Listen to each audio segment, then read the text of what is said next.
Welcome to Pushing Forward with Alycia, a podcast that gives disability a voice. Each week, we will explore topics like confidence, ambition, resilience, and finding success against all odds. We are creating a collective community that believes that all things are possible for all people.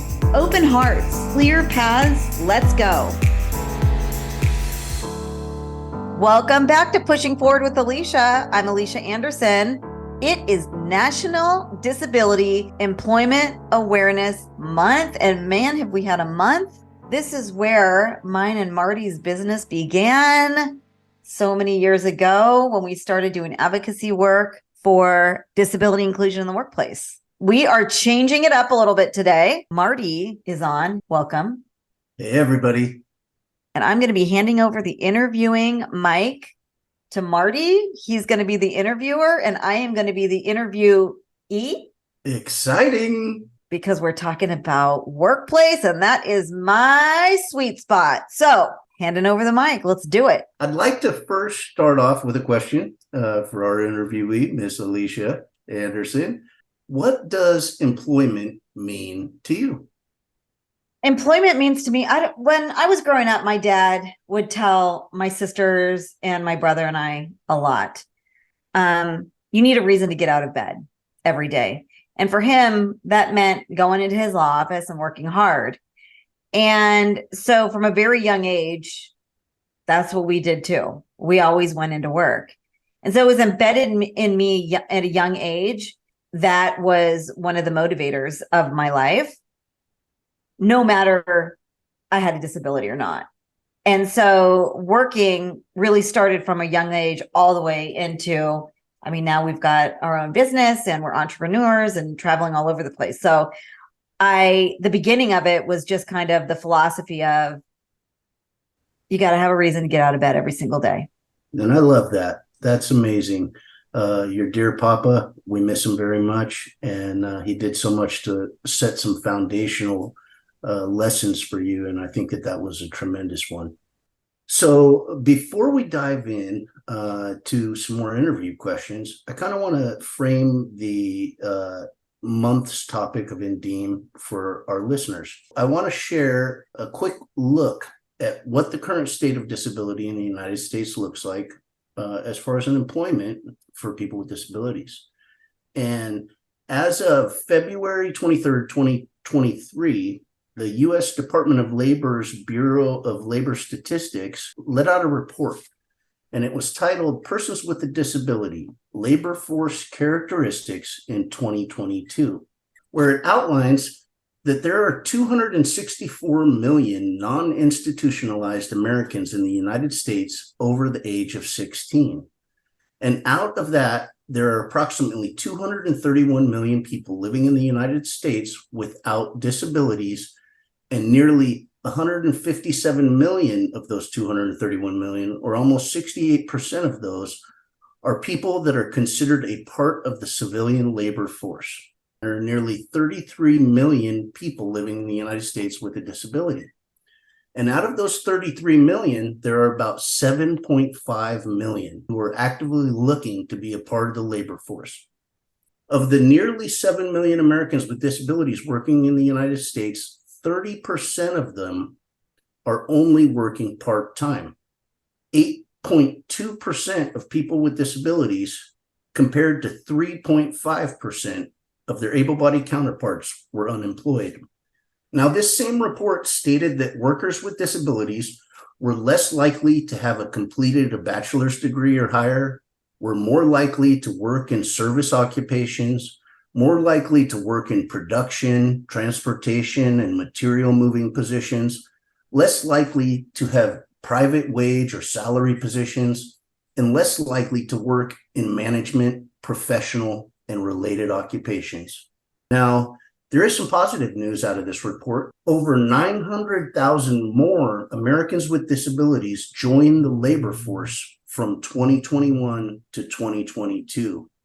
So the number of people with disabilities in the United States that want to work is growing. And we can only imagine that these numbers will continue to grow. That statistic alone is pretty interesting because that's relatable to during COVID when we were all working from home. And we talk about a lot how flexible schedules and technology offerings in the workforce creates equitable and inclusive environments for more people with disabilities to have employment and jobs. So offering those types, and that's something that we learned during COVID when we were all kind of forced to work from home and employment rates rose, which is very fascinating and kind of proves the point that if we're allotting those types of environments, flexible schedules, or giving the opportunity to work from home where people with disabilities can access their own environments, their own technologies, their own accessibility, how much more opportunity there is for people with disabilities to have varying types of employment that weren't necessarily considered pre-COVID because we weren't thinking outside of that flexible schedule box. Yeah, it does go to show that the workforce is changing. People with disabilities want to be a part of that workforce too. National Disability Employment Awareness Month is just that opportunity for businesses to take a hard look at where they're at with disability in their workforce. How did you overcome the challenges of disability employment in your life? My first job ever was I was hired to be a waitress in a wheelchair at a Mexican restaurant. And this was my first opportunity to experience inclusion in the workforce and the collaboration that it took. And to be successful in this type of venture, it took an open-minded, forward-thinking company. And in that, it also took my willingness to try. And every day I would go into work and I would carry margaritas and fajitas on my lap and I would bring them to my guests. And this was a job that put me through college. I did really well. It was something that went viral back in the 90s, like stories about this waitress in a wheelchair. I remember those days as we were a part of each other's lives for so many years. I have to say that it was very, very empowering, even just for me as a disabled man, to watch how you would maneuver and be so professional. And I remember that after those articles went viral for you, it even spurred a little bit of a modeling career for a moment with an AT&T commercial and some things with cranberry juice but it sparked you to continue on. So, well, and what it did was it gave me the opportunity to share with the public every single day that I chose to go into work that people with disabilities can do any type of job, even the physical ones, the ones that we are typically counted out for because of ableism, because of our biases that we have towards disability, that the workplace can look at it as a limitation rather than an asset. In my career, I've always wanted to work at the jobs that were probably not the one that you were going to hire the girl in the wheelchair for. So I learned from a very young age in my employment sort of ventures that I had to speak up for myself. I had to advocate for myself. And right, wrong, or indifferent, I always had to be ready to go into each and every employer, be ready to almost wish away my disability, just be ready to tell them how I can physically accomplish a job, a task, and then get to the interview, get to my expertise, and then hopefully have an opportunity to be hired. And when I was younger in navigating that was really hard and it was uncomfortable.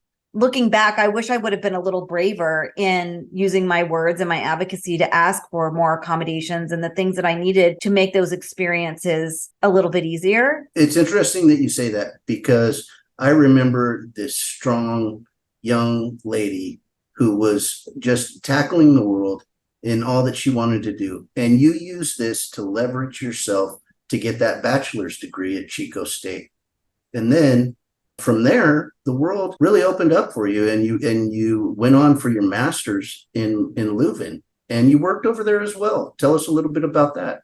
Yeah, so I put myself through college through my bachelor's degree. I received a full ride scholarship to move to Leuven, Belgium, and got a master's degree in adaptive physical activity over there. And while I was over there, I got an opportunity to work and intern for the International Paralympic Committee. And this was a bucket list employment opportunity for me. And when I got over there, my intention was to do just that. My goal was to work for the International Paralympic Committee. And I saw that it was part of this program. It is why I moved over and made that change in my life. And to receive that type of opportunity, I, again, needed to be bold with my words and my actions and introduce myself and share my value to create opportunities and reach the dreams that I really wanted. That was not handed to me. It was me having the courage to go into that organization, introduce myself to everyone, and suggest that we will be working together one day. And that is exactly what we did. Let's take a quick break. You're listening to Pushing Forward with Alycia. We talk a lot on the show about ableism and inclusion. If you want to learn more, I invite you to listen to my TEDx talk, Disabling Ableism, the Modern Pathway to Inclusion. You can watch the whole speech on AlyciaAnderson.com. That's ALYCIA Anderson with an O.com. Click on speaking.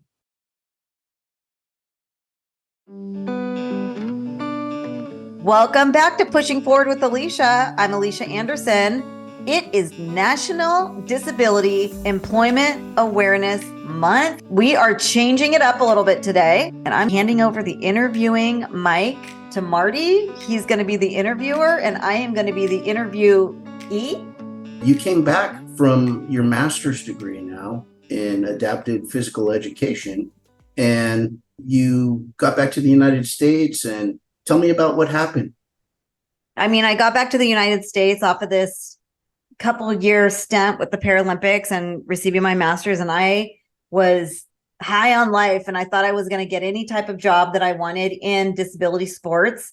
And that was my dream back then. And I got back to here home and just realized all my connections were international, and it was really hard for me to find the position that was a right fit. And in tandem, my twin sister Regina had started a corporate career in sales and account management. And she was working for, at that time, it was a specialty coffee company. It was like right when coffee was starting to become this hip thing. And she was selling coffee and making some money and commission. And I thought, well, I was a waitress.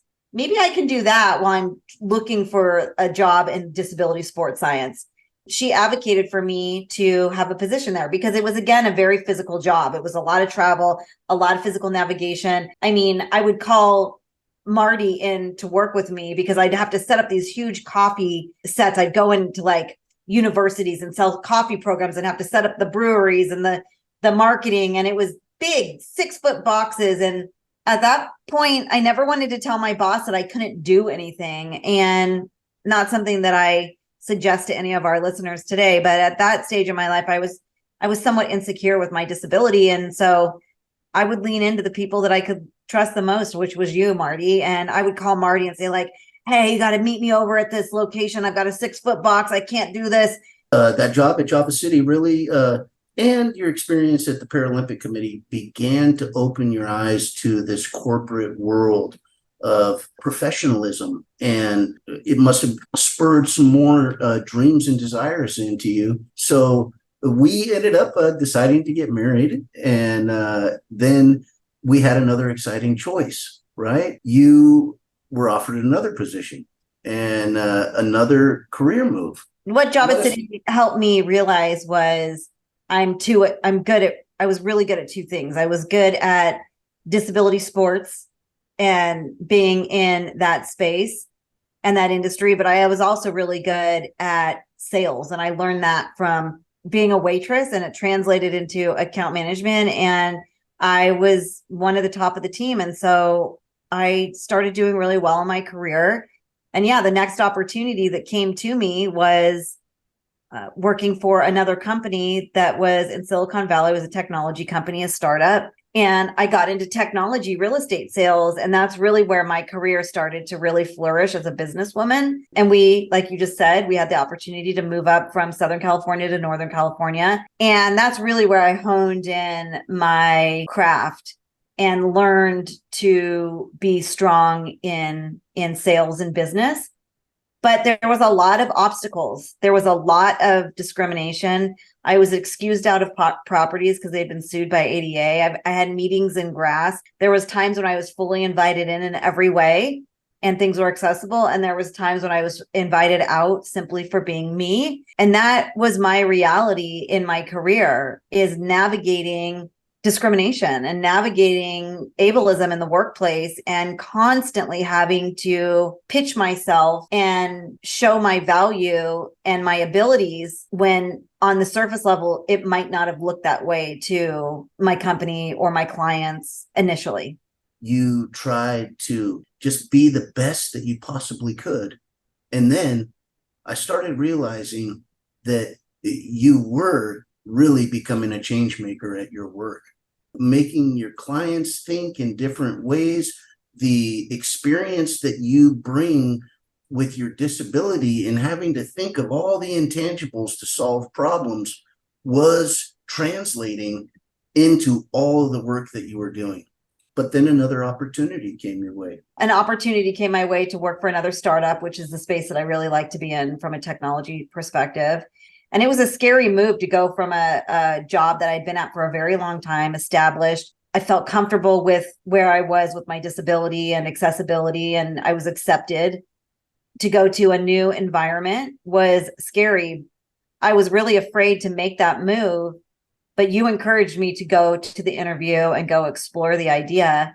And this really stems a huge part of our platform today is the interview and the conversation with Dmitri, the co-founder of this company, Knock, that I worked for, because it was the first interview I'd ever gone on that I didn't have to wish away my wheelchair. He didn't know I was showing up in a wheelchair because I used to hide it because I was afraid that I wouldn't get my first wheel in the door. Every hiring manager, I'd hide my disability until I got through the door. But I got to this interview. He didn't flinch. He was impressed with all of my accolades. He hired me. Then I started speaking like through that first next year, and we started writing content and speaking on disability inclusion. And so I asked Dmitri, why'd you hire me?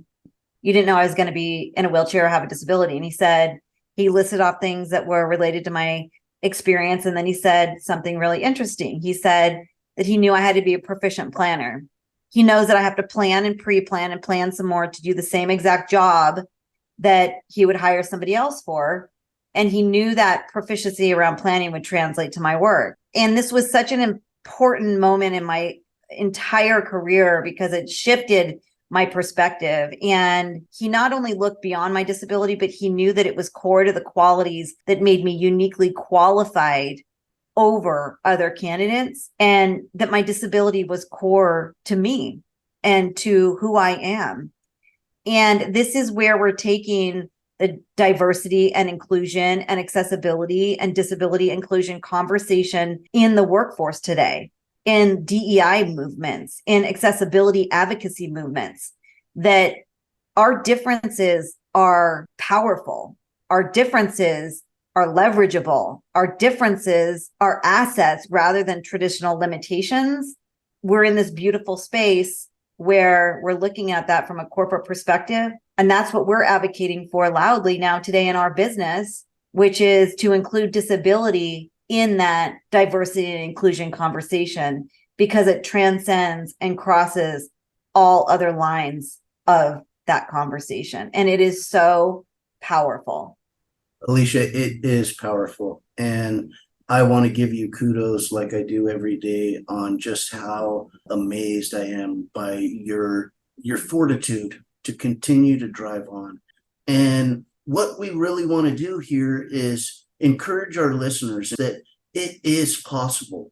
And your story definitely does that for us. What may be some of the biggest barriers that you faced throughout your climb? I think some of the biggest barriers that I faced and that are frankly very present in the workplace today that any company that's listening to this should be aware of and take note of is lack of disability inclusion exposure, lack of the discussion within your organization, unfamiliarity of the conversation, lack of programming and policy and accessibility and technologies in place, lack of representation so your employees can see other employees with disabilities leading and working and doing the jobs that other people are doing, lack of including disability in DEI programs that are being implemented all over the place. These things need to be tackled, and we need to start to remove some of these barriers by hiring people with disabilities, being willing to ask others about their backgrounds and experiences and share yours in return. Lean in with empathy. Marty, we're talking about empathy all the time, right? Like lean in with empathy in these conversations and show up with a commitment to advocate and share and progress change within your organizations, because we're all benefiting from it. People with disabilities are becoming employed. They're valuable assets of, the hiring pool. You're creating return on investment from implementing accessibility. There's so many values that come with shifting the conversation of limitation or liability to absolute asset to your organization. Yeah, and that's awesome. All of these things that you bring to the table with all of your expertise and knowledge from years of experience. And I hate to say it, but it's not always really good stuff that's happening. What are some of the worst things that you had to face in your climb? Exclusion, not getting the job, not having accessibility, being left on the sidelines. And oftentimes having coworkers try to minimize your efforts and take advantage of opportunities that could have been yours. I remember times you bringing microaggressions into the conversations at work, and your HR people asking, why are you the only ones asking for special accommodations? And the list goes on and on. There's companies out there that want to dive into those conversations more. That is what we do, right? That is what we're doing with our business. Of course. Going into companies and talking about disability inclusion and advocating for it. To stick to tradition, it's that time of day in the episode again for that pushing forward moment. What advice might you give to those disabled people listening that are looking for their job or trying to advance their careers or find a way into this workforce? Go for it. Ask for what you deserve. Ask for the promotion. Ask for the raise. Don't take no for an answer. Be ready to share what your value is and really understand that there's no limitation in any position that you would ever want or dream up. And if I could add one more pushing forward moment for the organizations that are out there that think about disability inclusion as like, oh gosh, there's just so much. Where do we start? You need to just start, and you need to remember that you're never going to be done, that it's progress over perfection. There's a saying in disability advocacy, nothing for us without us. Hire people with disabilities to create all of the magic that you are missing in your organizations today. Yes, representation matters. Tap into that unlimited resource of the 80% of unemployed disabled people. They're out there. Find them, hire them. I have enjoyed being the host and interviewer today. You did a great job. I want to say that this concludes another episode of Pushing Forward with Alycia. It has been fun having the opportunity to be the interviewer today. We hope that all of our listeners enjoyed this episode. Don't forget to share this podcast with your friends and coworkers. Please give us a 5-star rating wherever you are listening to the podcast, and leave a review to help others get excited about listening. This is Pushing Forward with Alycia and Marty, and that is how we roll. Yeah, it is.